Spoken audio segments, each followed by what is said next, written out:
আলাইকুম। Hello guys, আজকে আমি ইলিশ মাছ ভাজা করবো। এই যে দেখেন ইলিশ মাছটা কেটে নিয়েছি। যে কালো জিরা ভর্তা করব, পেঁয়াজ, ঝাল, রসুন সব কিছু, আবার সিম ভাজি করব, আবার ডালটাও সিদ্ধ করে নিয়েছি। ডালটা ঘেটে এবার তেল দিয়ে দেবো।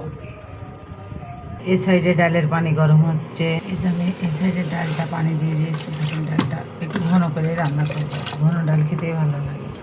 এবার আমি তেল দেব, ডালে বাগার দেবো। কেউ কেউ তেলে বলে, কেউ কেউ বাগারও বলে।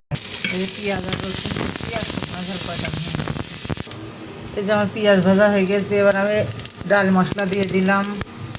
এই যে আমি তেল,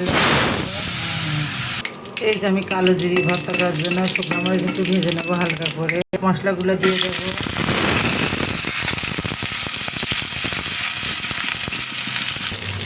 এইভাবে ভেজে নিচ্ছে। এই যে আমার প্রায় হয়ে গেছে। এবার কালো জিরাটা ঢেলে দেবো। কালো জিরাটা ঢেলে দেবো তেলের উপরে।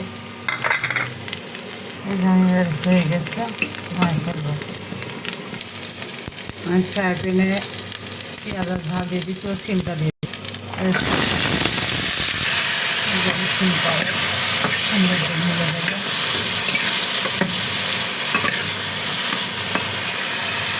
এবার কালো জিরাটা শিলপাটায় বেটে ভর্তা করে নেব। এই যে আমার শিলপাটার উপরে কালো জিরা ভর্তা হয়ে গেছে। তবে অনেক সুন্দর হয়েছে ভর্তাটা। এদিকে সিম ভাজা হচ্ছে। সিম ভাজাটা প্রায় হয়ে এসেছে। সিম ভাজি করা হয়ে গেছে। আমি আর বাটিতে ভেজে ফেলবো। এবার আমি ইলিশ মাছটা ভেজে নেব। ইলিশ মাছটা ভেজে নিচ্ছি। আমার এই যে ইলিশ মাছ ভাজা হয়ে গেছে। এই যে ডিম ভাজিছি, আর এই যে মাছের নাড়ি।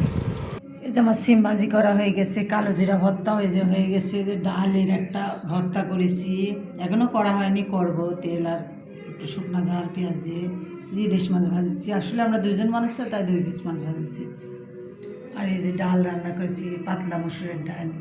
আজকের মতন এই পর্যন্ত। কি, আল্লাহ হাফেজ।